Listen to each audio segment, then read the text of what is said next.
আপনি শুনছেন আওয়াজে হক বাংলা, সাথে আমি আমির হক রাজি। ভারতবর্ষে আর মসজিদ থাকবে না, কারণ একের পর এক মসজিদগুলোকে যেমনভাবে ভাঙা হচ্ছে তা দ্বারা এটাই বুঝে আসে যে আগামী প্রজন্মের আর কেউ মসজিদ দেখতে পাবে না। কারণ সুপ্রিম কোর্টের রায়কে চরম অবমাননা করে ২৬ বছরের পুরনো মসজিদকে ভাঙতে শুরু করেছে। যে মসজিদটি উত্তরপ্রদেশের খুশিনগরে অবস্থিত, মাদানী মসজিদ নামে পরিচিত। মসজিদটা ভাঙার জন্য ৬টি বুলডোজার মোতায়েন করেছে এবং জনসাধারণের থেকে রুখতে 10টি থানার পুলিশ এবং পিএসসির একটি ব্যাটালিয়ন মোতায়েন করেছে। श्रीनगर जहां 9 फरवरी को अधिकारियों ने मदनी मस्जिद के एक हिस्से पर ये कहते हुए बुलडोजर चला दिया था कि ये हिस्सा अवैध है, जिसे लेकर खूब विवाद। মসজিদকে ভাঙার জন্য একটা নয়, দুইটা নয়, ৬টা বুলডোজার লাগিয়েছে। মসজিদকে একেবারেই ধ্বংস করে দিতে চাইছে। সাথে জনসাধারণ যে নিজের মসজিদের ভালোবাসার জন্য মসজিদের ওপর আক্রমণকে রুখতে যে আগে যাবে তাও করতে দিচ্ছে না। তার জন্য পুলিশ ফোর্স দিয়েছে যে যাতে খুব সহজেই ৬টি বুলডোজার একসাথে মসজিদকে একেবারেই ধ্বংস করে দিতে পারে।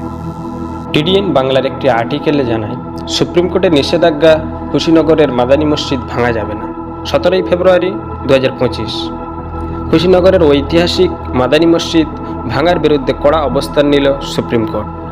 আদালতের নির্দেশ উপেক্ষা করে রাজ্যের প্রশাসন মসজিদের কিছু অংশ ভাঙতে শুরু করায় উত্তরপ্রদেশ সরকারের বিরুদ্ধে আদালত অবমাননার অভিযোগ উঠেছে।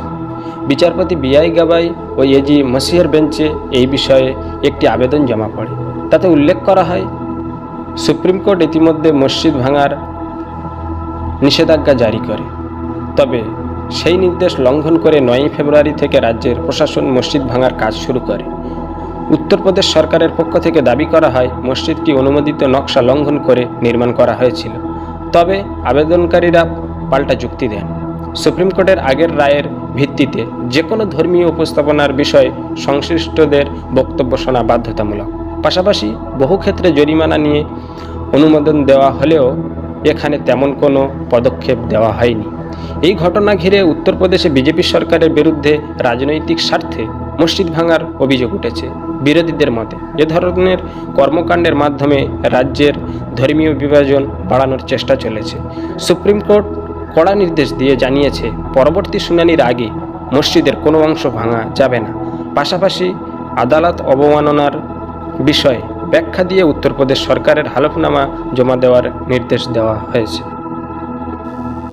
আজ তাক নিউজের একটি আর্টিকেলে জানা যায়, খুশিনগর মাদানী মসজিদে বুলডোজার চালানো ক্ষুব্ধ সুপ্রিম কোর্ট, কর্মকর্তাদের অবমাননার নোটিশ জারি, 2 সপ্তাহের মধ্যে জবাব চাওয়া হল। প্রশাসন খুশিনগর জেলায় অবস্থিত মাদানী মসজিদে বুলডোজার চালিয়েছে। এই পদক্ষেপের বিরুদ্ধে মসজিদ পক্ষ সুপ্রিম কোর্টে একটি আবেদন দাখিল করে। মাদানী মসজিদের আংশিক ভাঙার ঘটনায় উত্তরপ্রদেশ কর্মকর্তাদের বিরুদ্ধে আদালত অবমাননার নোটিশ জারি করেছে সুপ্রিম কোর্ট। পরবর্তী পদক্ষেপে স্থগিত আবেদনকারীদের উত্তরপ্রদেশ কর্তৃপক্ষের বিরুদ্ধে পূর্ব নোটিশ অনুযায়ী খুশিনগরের মাদানী মসজিদের কিছু অংশ ভেঙে সুপ্রিম কোর্টের আদেশ লঙ্ঘনের অভিযোগ এনেছে। তারা আদালত অবমাননার মামলা স্থাবর অস্থাবর আদেশ এবং ক্ষতিপূরণের দাবি করেছে।